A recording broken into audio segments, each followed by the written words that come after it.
Aí aproveitaram esse gancho para dizer que era o CO2, a queima de combustíveis fósseis. Agora... Eu lembro também, só concluindo, que assisti palestras nesse período de 74, 75, onde os especialistas diziam que 60% do petróleo existente já tinha sido consumido e que o que restava não ia chegar. Ah, isso eu lembro. Lembra disso, né? Claro. Até o ano 2000. Escrevi sobre isso. Você escreveu sobre isso. Claro. Então eu acho que aliado preço baixo e aliado ao temor de faltar energia, particularmente nos países desenvolvidos, em particular ainda mais nos Estados Unidos, aí resolveram inventar essa historinha que o CO2 que sai do petróleo aquece o globo. Mas aí tem uma questão, que é o seguinte, as emissões globais ficam em torno de 200 bilhões ano, uma coisa assim? Naturais, é. Naturais, 200 bilhões ano. Desse conjunto, parece que 6% no máximo, 3 bilhões, são emissões que nascem da ação humana. 3%, 7 bilhões. 7 bilhões, isso. Né? 7 bilhões. Isso. Dentro de 200 bilhões. Isso. Isso não convence ninguém. Então, como é que, com essa relação entre 7 bilhões e 200 bilhões, pode ter nascido esse argumento de que o homem está destruindo o planeta e está provocando o aquecimento? A diferença de números é brutal. O que 7 bilhões significa dentro de 200 bilhões? Quase nada. O clima é complexo exatamente porque ele tem essa variabilidade natural. Então, se alguém lança a hipótese, por exemplo, conhecimento de que o Pacífico tinha essa oscilação. Se sabe-se que terminou o período frio, então claramente se esperava da ordem de 25 anos de aquecimento.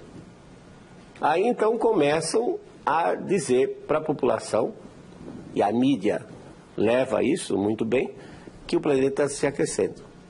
Ao mesmo tempo, a população se aglomera em grandes centros urbanos, que normalmente já tem a temperatura 5, 6 graus acima da região vegetada. Então o cidadão tem a impressão de que o clima global está se aquecendo, quando na realidade é o clima urbano, que é um efeito local apenas, não se propaga globalmente, é que está aquecendo. Mas como ele vive na cidade, a percepção dele é que a temperatura está aumentando. Então fica fácil vender para o cidadão essa ideia. Vou fazer aqui um pequeno intervalo comercial, já vou antecipar, professor, uma pergunta que muita gente está se fazendo. Mas e os tsunamis? E os terremotos? O que isso tem a ver com o aquecimento global? Daqui a pouquinho a gente volta para tentar entender esse assunto. Até já.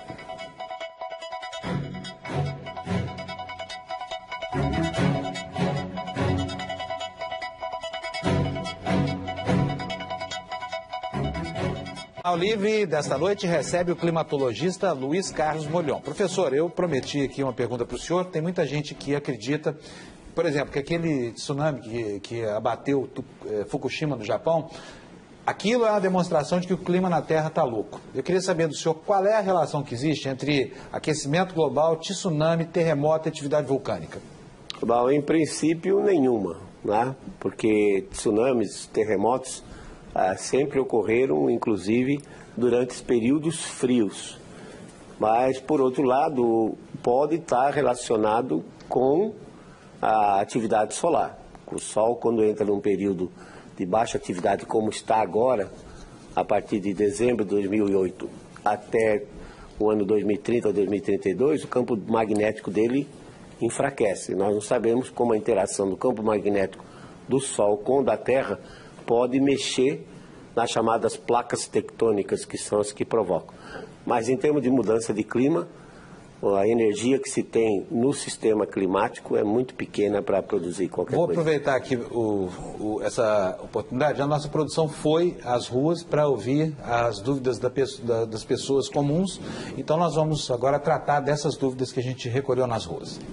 Eu gostaria de saber quais são as causas desse resfriamento, né? O que está levando a esse resfriamento que está sendo questionado? Quais são as melhores medidas que a gente pode ter individualmente? Porque se a gente for esperar governos, essas coisas, não acontece, mas individualmente de melhorar. a vida do nosso planetinha aqui. Bom, a primeira pergunta é interessante e ela está associada aos dois grandes controladores do clima global, que é o Sol, que ele tem um período de cerca de 90 a 100 anos, em que a cada início de século ele entra no mínimo de atividade e produz menos energia. Como ele é a fonte primária de energia, então produzindo menos energia pode auxiliar no resfriamento. E os oceanos, como eu disse, com esse sistema Argo de boias, ele está mostrando claramente que nesses últimos anos está havendo um resfriamento. Os oceanos e o Sol controlam o clima, então se os dois forem para a menor produção de energia e resfriamento dos oceanos, nós vamos ter um clima semelhante ao período de 1946 a 1976, em que houve um ligeiro resfriamento global, porém com invernos rigorosos. E, na realidade, com relação ao clima que essa senhora colocou, nós não podemos fazer nada. O que nós podemos fazer é o seguinte: o homem tem grande capacidade de destruir o seu meio ambiente, o ambiente que ele vive. Então, tudo que vier para conservação ambiental, como reciclagem de material, iluminação com baixo consumo de energia, eletrodomésticos, parar o desmatamento, conservar solo, tudo isso é muito bem-vindo para a conservação ambiental e para que a humanidade, a espécie humana, continue vivendo no planeta. Agora, isso é independente. Se esfriar, tem que haver conservação ambiental e se aquecer também tem. Então, cada um pode ajudar na conservação ambiental, porém não pode mudar o clima do globo. Professor, e o desafio da humanidade diante da produção de energia, da necessidade de energia? Como é que o senhor acha que nós estamos nesse momento? Nós estamos bem situados? Isso é um problema, né, Mitri? Porque você tem 47 países no mundo que tem o Índice de Desenvolvimento Humano, o IDH, que é considerado bom. E faltam os outros 160 ainda, inclusive o Brasil inserido nisso aí. Então a energia elétrica, ela é de fundamental importância para o desenvolvimento e 80% da matriz energética mundial depende dos substâncias, dos combustíveis fósseis, como carvão mineral e o petróleo. Que, aliás, agora tem aí um concorrente na Praça do Petróleo, né? Um concorrente do petróleo, que é o gás chamado gás de xisto. Parece que não é bem esse o nome. Ah, sim, porque... Isso aí é uma ameaça ao mercado do petróleo. Os geólogos não gostam dessa palavra xisto, porque xisto é uma formação rochosa diferente. Eles chamam esse gás que existe em rocha porosa, essa rocha eles chamam de folhelho. Eu sei que é difícil pronunciar, folhelho, mas é a palavra correta. Folhelho. Sim, realmente os Estados Unidos estão explorando isso. Eles fazem um poço na vertical e depois colocam na camada de folhelho onde está o gás, colocam um tubo na horizontal e exploram a camada ao longo dela.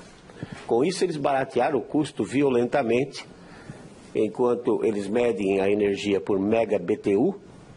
O mega-BTU custava, alguns anos atrás, da ordem de 2, 3 anos atrás, da ordem de 12, 13 dólares, e agora caiu para 2, 3 dólares. Então, daí a ameaça ao mercado do petróleo. É um paradoxo, porque agora estão transformando todas as termoelétricas queimando gás. Deixa de queimar petróleo, polui menos, ou seja, joga menos material particulado e menos CO2. Por outro lado, eles estão prometendo, eles têm uma reserva, Mitri, que é a segunda maior reserva do mundo, que em termos energéticos é equivalente a 3 Arábia Saudita. Então eles estão explorando isso. O impacto ambiental é terrível. É terrível, porque expulsam o metano e o metano contamina o lençol freático e contamina as águas superficiais. Mas barateando o custo então da energia, eles estão gerando aí megawatt-hora a 35 dólares aproximadamente. Barateando o custo de energia, o que eles estão fazendo? Eles estão trazendo aquelas companhias que são eletrointensivas, como companhias de plástico, borracha, etc., estão trazendo de volta. E eles prometem que a partir de 2017, eles vão exportar. Então, se eles deixam de ter a dependência na importação, né? Primeiro, eu acho que o preço do petróleo, nesses próximos anos, não vai sustentar em torno de $100 o barril. Eu acho que deve cair. E dependendo de quando ele cair, se ele cair para $60, por exemplo, aí o pré-sal já se torna insustentável, se torna inviável economicamente. Tobias. O professor Molhon, pegando esse raciocínio do senhor, né, com a exploração do folheiro nos Estados Unidos, tem o pré-sal aqui no Brasil, o enfraquecimento da nossa política pública para o etanol, será que a nossa política de biocombustíveis está fadada também a enfraquecer mais ainda? Nós estamos às vésperas do etanol de segunda geração, né? O etanol feito a partir de fibra, não só de sacarose. A gente deve ter isso já operando industrialmente daqui 4 ou 5 anos, usinas fazendo o etanol de segunda geração. Será que vai perder essa força do Brasil, como dizia o professor Bautista Vidal, né? Com esse reator ligado o ano todo aqui, nós somos a civilização da biomassa, isso vai por água abaixo? Essa é uma grande preocupação, Tobias. Certamente o barateamento da energia elétrica utilizando o gás de folhelho, ele vai pôr em xeque essas tecnologias de energias renováveis. O milho para o etanol dos americanos, por exemplo? Por exemplo, eu estou falando de eólica e estou falando de solar, que então elas se tornam inviáveis economicamente em função dessa nova fonte de energia. Mas tem um limite aí que é a questão da poluição. Quer dizer, uma hora alguém vai parar com isso, né? E da finitude dos recursos naturais também. Mas se eu queimo gás, eu reduzo o material particulado, que é um dos grandes problemas. Esse material particulado muito fininho, 10 microns, 20 microns, a pessoa inala e entope os pulmões.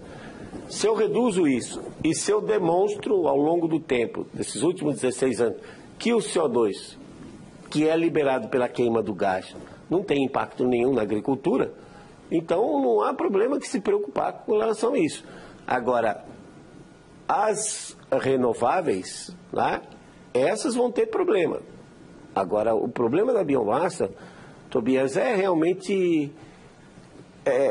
É uma incógnita nesse país. Quer dizer, como é que o país que tem mais biomassa no mundo não aproveita isso, né? Então, vai depender das políticas públicas. Mas, Panucci, só quero dizer o seguinte, eu estava me referindo ao gás, esse de xisto, que não é de xisto, sim, porque ele é muito poluente, é isso que eu estou dizendo. Ele é econômico, mas eu acho que vai ter um limite aí, uma hora alguém vai parar. Não, quando ele queima, ele tem menos poluição do que uma termoelétrica carvão ou a petróleo. Mas a exploração dele... Bom, mas aí é diferente. Você está falando do impacto ambiental que ele tem na produção. Na produção, no solo e na contaminação das águas superficiais do lençol freático. Das águas. Professor, deixa eu aproveitar aqui. Em algum ponto pode ser que exista uma mudança na legislação americana que diminua ou impeça mesmo a exploração. Nesse momento eles não estão preocupados? Nesse momento não, eles estão a toda produzindo, distribuindo para todo o país e barateando o custo da energia elétrica.